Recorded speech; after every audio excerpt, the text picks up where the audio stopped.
The Viva defense is the ultimate proving ground. After years of isolated study, a panel led by a chief examiner scrutinizes the final manuscript. When a thesis receives a major corrections verdict, the failure rarely stems from the raw data collected in the field. These verdicts are almost always the result of structural flaws hidden within the early methodological foundation. Novice researchers often fall into a specific cognitive trap, treating their literature review, their instrument validation, and their data collection as isolated, independent tasks to be checked off a list. An expert approaches these identical tasks as a deeply integrated, self-justifying industrial pipeline, where each phase provides the necessary justification for the next. Surviving an examiner's scrutiny requires engineering mathematical rigor into qualitative frameworks. This transforms subjective design choices into an unbroken chain of logical necessity. The first critical checkpoint in this pipeline is the literature synthesis bifurcation. Here, a researcher must compress raw database returns into a precise, defensible research gap. The second checkpoint is the tripartite validation protocol, which relies on dual-panel content validity to pressure test research instruments before they ever reach the field. The third checkpoint is the saturation axiom. This protocol discards arbitrary qualitative sample sizes in favor of a precise mathematical stopping point. This specific sequential pipeline provides the evidentiary framework required to sustain a research methodology under intense cross-examination.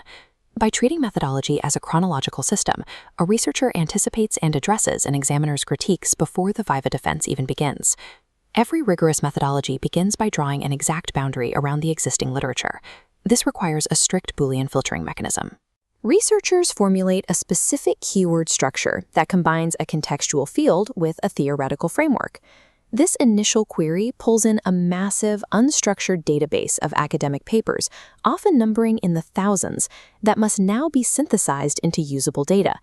At this exact juncture, the researcher must bifurcate their approach based on whether they need quantitative mapping or qualitative synthesis. The first path is bibliometric analysis.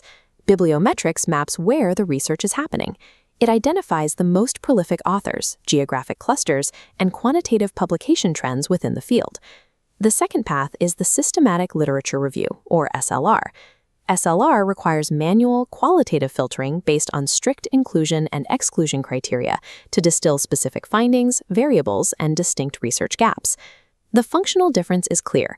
Bibliometrics treats the literature as quantitative data points, while SLR extracts the specific thematic narrative. The variables and gaps extracted from the SLR grid dictate exactly what the researcher needs to measure in the real world. These extracted variables become the structural foundation for the researcher's new data collection instrument. Without the rigorous Boolean filtration and subsequent SLR synthesis, any interview protocol or questionnaire is conceptually adrift. It lacks an evidence-based origin to present to an examiner.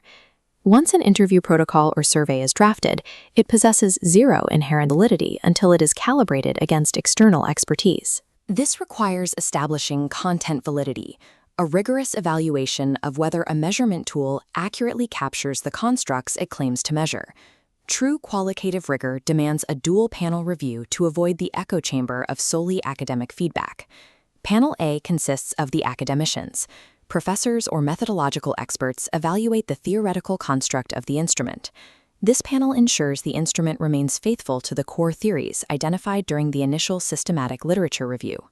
Panel B consists of the practitioners and authorities. These industry experts evaluate the practical relevance of the instrument. This second panel identifies academic jargon that would confuse field subjects, actively translating theory into applied language. Only when both panels review the document and reach a consensus does the instrument achieve the necessary content validity to survive a thesis defense. This dual-panel calibration transforms a subjective questionnaire into an objective, stress-tested measurement tool.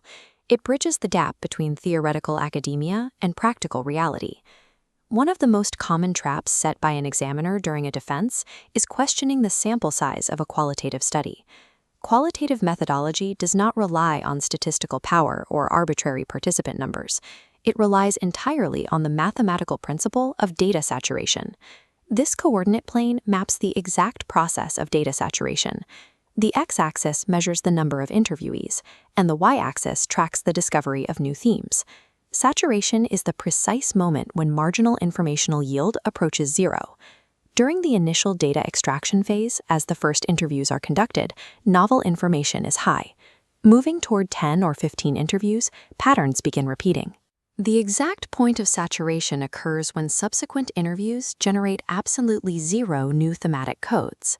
Whether interviewing high-level authorities or general practitioners, this mathematical flattening is the only defensible signal to stop data collection. Researchers must document this exact curve meticulously.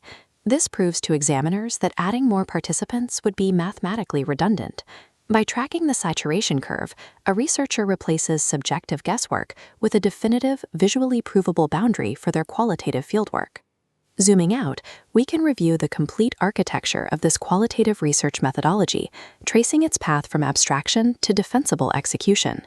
The first link is the Boolean filter, strictly defining the literature and feeding directly into the qualitative synthesis of the SLR. The gaps identified in the SLR dictate the research instrument, establishing the second link, which is then locked in by dual-panel content validity. The validated instrument is deployed into the field for the third link, where data extraction continues until it hits the mathematical wall of the saturation curve. Each of these phases functions as a specialized component within a singular, unified pipeline of verifiable logic. When an examiner attempts to attack the data output, they are forced to argue backward against the foundational Boolean logic, an incredibly difficult proposition. An integrated pipeline is designed to be self-justifying. By documenting every transition, the researcher preempts common criticisms, entering the defense with a methodology that has already survived its own internal stress tests.